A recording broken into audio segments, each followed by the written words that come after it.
Good afternoon, and welcome to today's edition of the Coal Scene. I'm Chris Hamilton with the Coal Association, and I'll be your host for the next half hour. Joining me today is Mr. Carl Baisden. Carl heads up the Mine Training Academy at Southern West Virginia's Technical and Community College, and also heads up their Task Force 1 program at the school. Today we're going to be talking about a number of mine training issues. We're going to talk about the mine training functions offered and programs offered at Southern's Technical Community College. And we're also going to be talking about some just very general mine training and employment opportunities that exist within the industry. So Carl, thanks so much for taking time to come by. Appreciate it. I know it's a generous commitment of your time, and why don't you, if you don't mind, just give us an overview of the programs at Southern and some of the things you're involved with and have been involved with. Well, Chris, the Training Academy at Southern's been around now for 5 years. We've just started our 6th year, and we've trained not only apprentice miners, which would be new to enter the workforce, as well as experienced miners, to the numbers of around 22,000 students. The great thing about the academy is we have a diverse group of instructors. We have over 28 instructors on staff, and they are highly educated with a lot of years of experience in the mining industry, and that also is going to be a draw for new students entering the field. We presently certify every state of West Virginia mine certification at Southern. So everything from the apprentice level to the certified miner to the EMT, mine foreman, everything all inclusive we do there. So it's pretty much a one-stop educational institution that you can get some of the best hands-on training to, which nowadays, in light of everything that's going on as far as the energy sector, and we truly are a global community. We've had a lot of opportunity to be exposed internationally, and we have a lot of groups coming from around the country that say that the West Virginia hands-on training is second to none. So we're very proud of that. Well, I think it's safe to say that coal mining within the state of West Virginia, despite some of the obstacles that are currently before the industry, some of the regulatory challenges, some of the mine permitting challenges, but I think it's safe to say that the industry is a high growth industry. We're going to be mining coal for a long time going forward. We have several hundreds of years of coal reserves left. And you know, the average age of today's workforce is kind of sneaking up on the industry. You know, there's going to be a lot of retirement here over the next 5 to 7 years. A lot of opportunity for new jobs, and certainly a lot of advancement opportunity for some of the new miners coming into the industry today. It truly is. You know, one of the things that we try to educate students on, Chris, is everything that we touch just about has something that was mined in part of its product base. Coal itself is globally going to be the energy source primarily around the world for many years to come. And you know, we also provide the environmental stewardship from our industry to help and assist it become a green industry. And what I mean by that is because it's a carbon fuel, it seems to take a bad hit quite a bit from environmentalists. But if you look at the coal companies that we deal with, they have on staff as many environmental engineers as most chemical plants. We've always said that some of the more active environmentalists are employed by coal companies. When you think of the reclamation and the restoration activities that are underway out there every day, some of these large surface mines are responsible for putting out fires that have been, in some stage of combustion for decades, and they've removed old high wall, and they're planting trees, and they're really architects of the environment out there. They really are. They really are. And if you get out and you get to travel West Virginia, and you can see where this state grows daily just because of our natural resources. And the people that live here do not intend to destroy anything because it's our home. We want to advance it, we want it to be better, and we want to draw business here because that's one of the things that most states have lacked. We've had 11 states where we've had people come from that are out of jobs, that are having a tough time in their economies, but they've come to West Virginia for jobs, for training, for education, and they did a lot of work, from what we understand, researching us out. The coal industry, as you know, entry level, you could be looking at $68,000 to $70,000 a year, and that's a pretty good salary starting out in one of the safest industries in the world. Well, I'm glad you raised those points, and of course, for all intent and purposes, the program that you had up at Southern is akin to being a partner of the industry as it relates to Southern West Virginia. And of course, we have a similar facility that's centrally located in the northern part of the state that's operated by Jimmy Dean at West Virginia University's mine extension program. There's a number of other training centers around the state. Several other community colleges offer programs, and there's some private instructors. And for the most part, everybody does a really good job. But I got to compliment you and Southern for the job you're doing. You're going above and beyond what the law requires, and you're incorporating a lot of hands-on and skill development within your. It's just a great balance. You have the classroom component and the general educational, but then you try to transfer all that into skill development, which is very impressive, and it's what's really needed. So the miners, upon completion of their training, are more prepared to become a professional miner and assume the challenges that await them out there once they're employed. One of the things about our industry that's so great, it's the people. And of course, I love to brag about the professional coal miners that are out there. We use that term quite often now with our new students because, in times past, we've not had a good image. And anyone that's had an opportunity in a lot of media functions has maybe not intentionally, but they've shown a negative slant on the occupation of being a coal miner. A professional coal miner has a great career, and globally, because of the energy needs that we know we have, and the way that the population is continuing to grow, Chris, anyone that enters an energy sector field of work is going to have probably one of the most secure jobs in the future, because the population today, everything that we touch is using energy.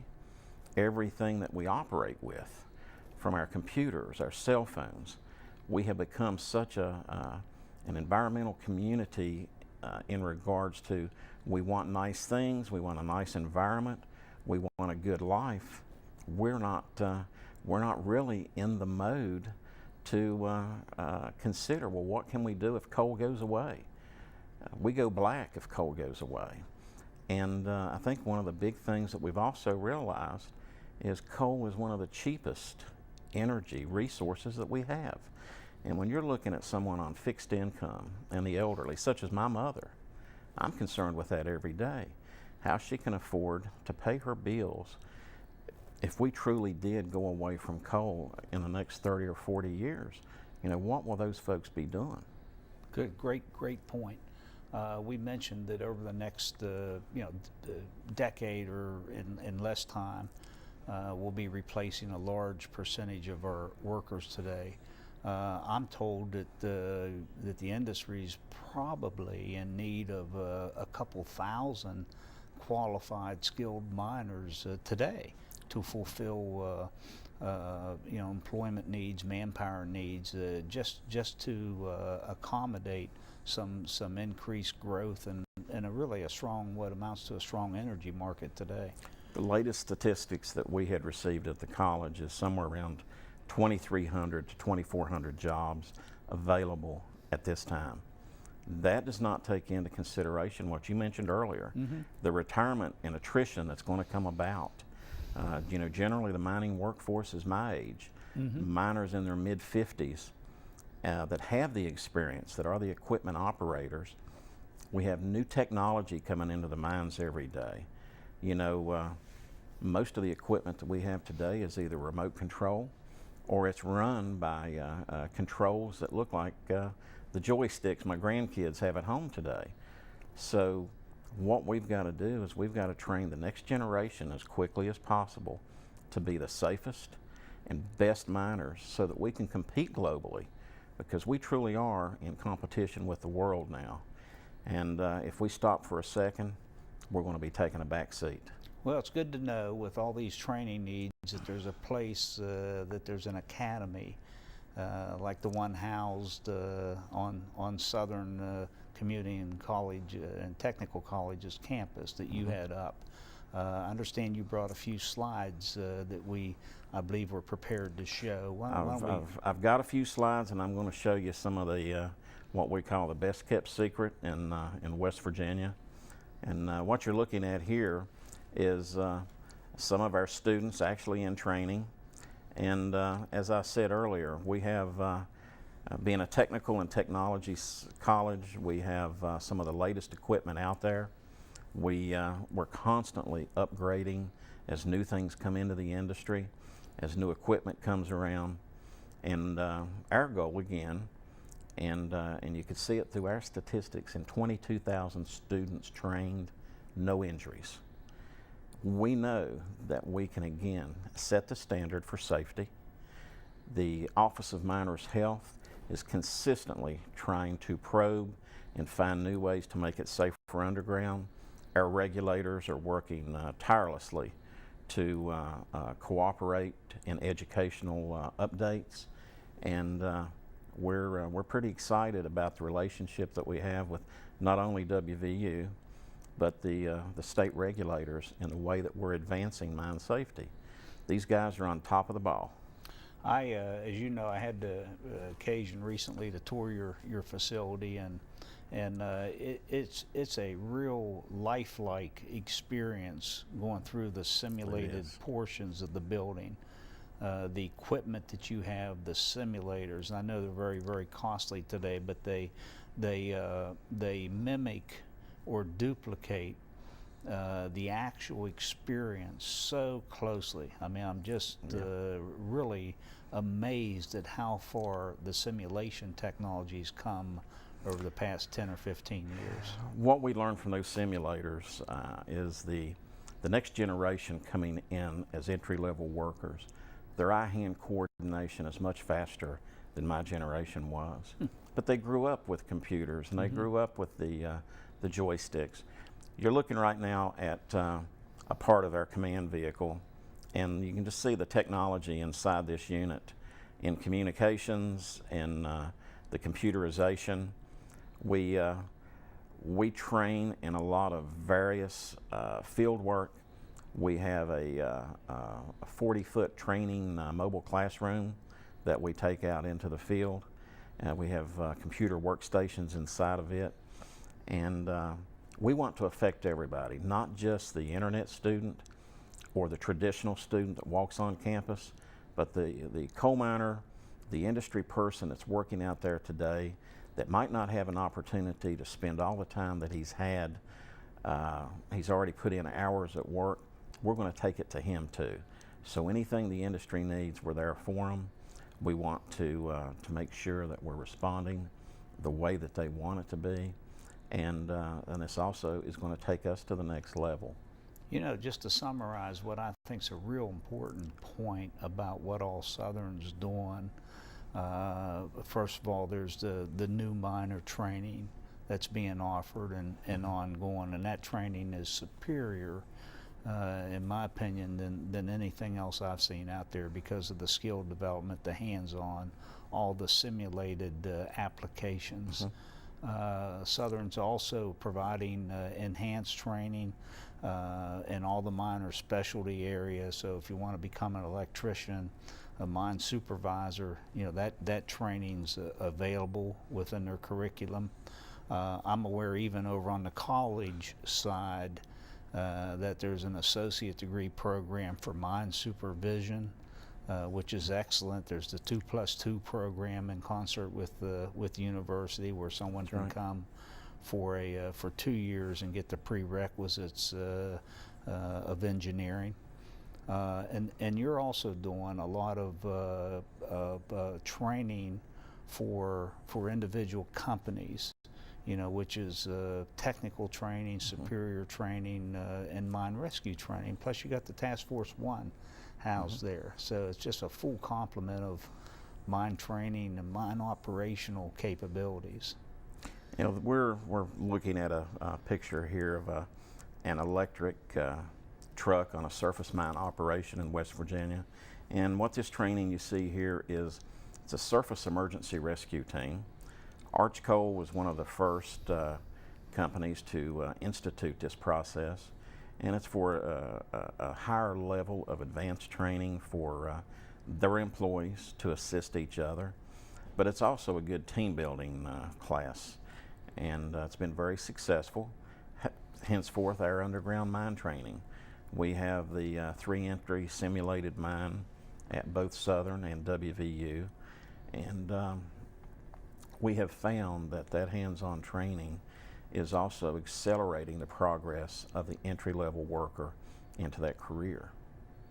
You mentioned the eye-hand coordination of our younger entry-level miners because of their experiences with computers and Game Boys and things like that.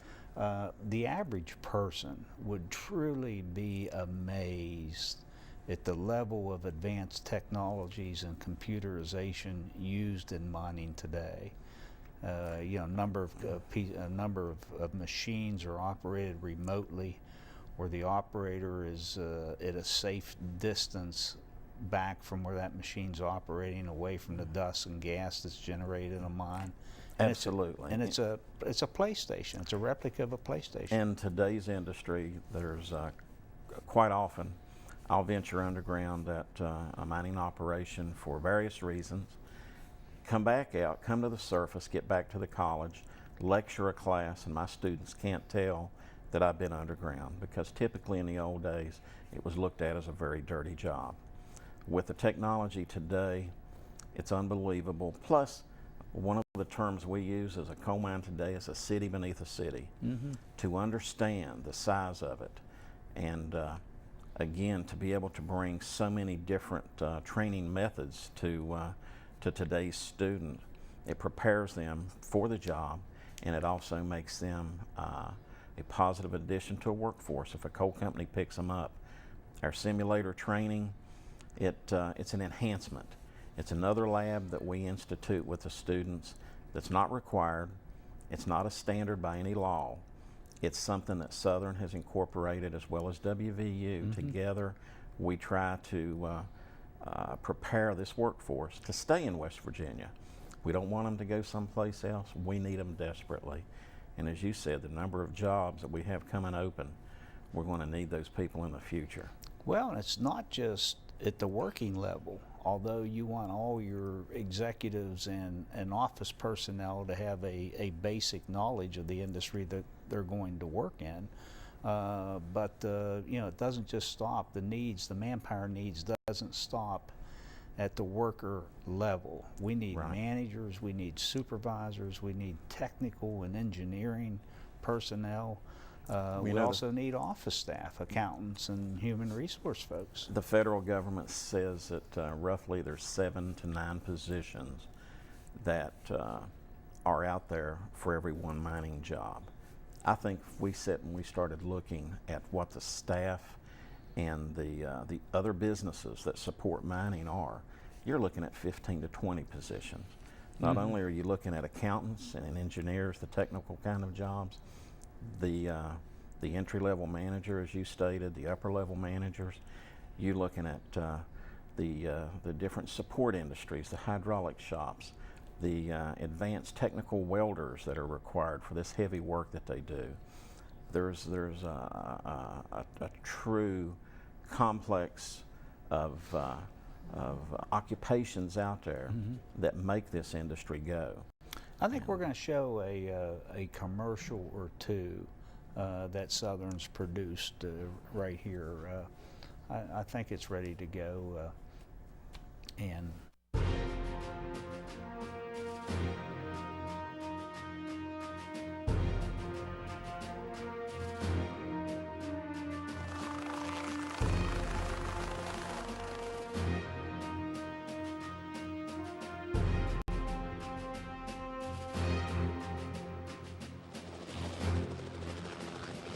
If you want to be part of Task Force One, then call the Mine Academy at Southern West Virginia Community and Technical College today. No matter what hat you're looking to wear, the Academy for Mine Training and Energy Technology leads the way to help you reach your goal. Located on the 4 campuses of the Southern West Virginia Community and Technical College, the Academy offers a variety of courses in green energy technologies and many certifications. With the current workforce reaching retirement in the next decade, now is the time to look at your future. Southern, a local touch with a global reach. So energize your future at the Academy for Mine Training and Energy Technologies, located in the Southern West Virginia Community and Technical College. those are really well done. And when you talk about, trying to reach out and recruit and develop new miners or professional people to our industry, those are certainly eye-catching. Very well done. Well, thank you. We appreciate that. We're looking at high school students. We're looking at doing some more work in the middle schools. We've got to tag along where we can bring people forward that they want to stay in West Virginia, they want to be a part of our industries, and they want to make a good living for their family in a safe industry. That's the ultimate goal at the Academy at Southern, is to enhance that safety, to educate, to be able to assist if they want to go on, like you said, to a 4-year degree.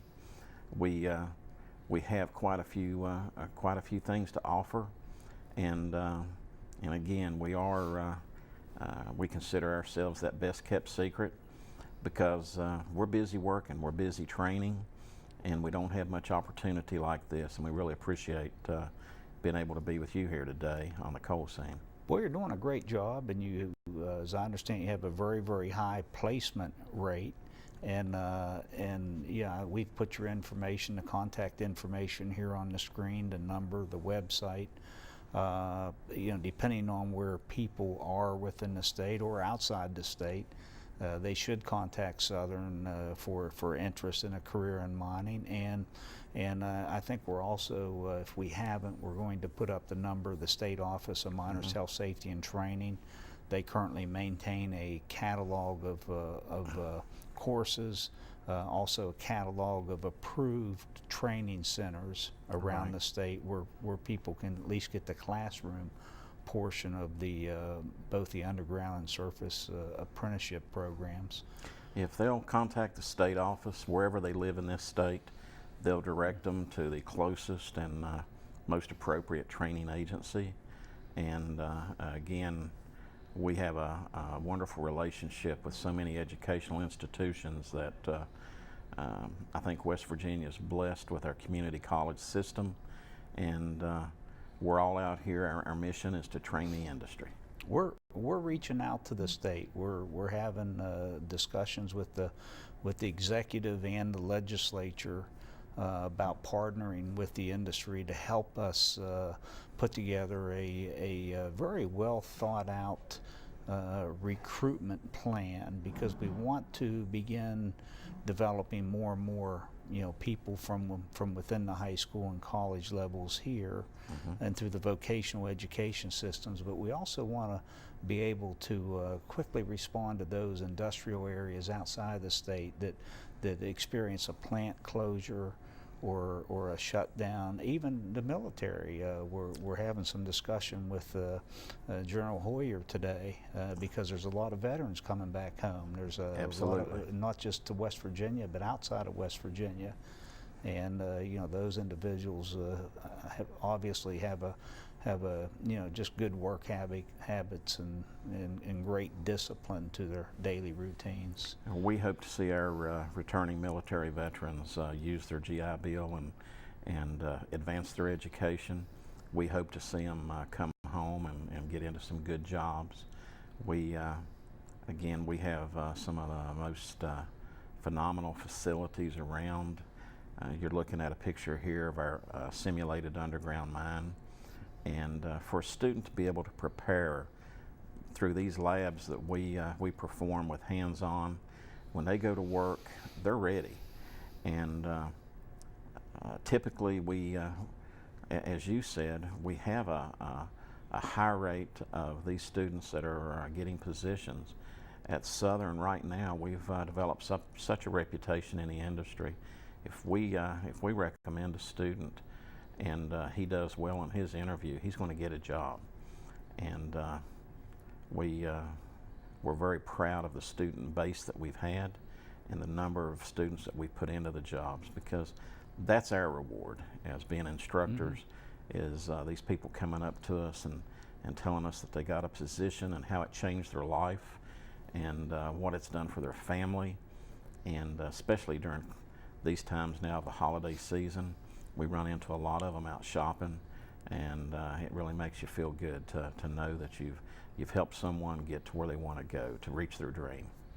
President Kopp at Marshall and President Clements at West Virginia University may not want to hear this, but I think there's hundreds of students at those two universities and throughout our university system that are in these 2 to 8 year curriculums that conclude with a degree that's not very useful, and I think there's a huge population of students that we ought to be looking at to recruit within the university system at all. Carl, we are out of time, and as we talked earlier, there's so much under this general topic to talk about. We're going to have to get you back here in a couple months and just continue this whole line of discussion about what you're doing at Southern and just the general training needs, manpower issues within the industry. So with that, we're going to have to wrap up, and I particularly want to thank our audience today for tuning in.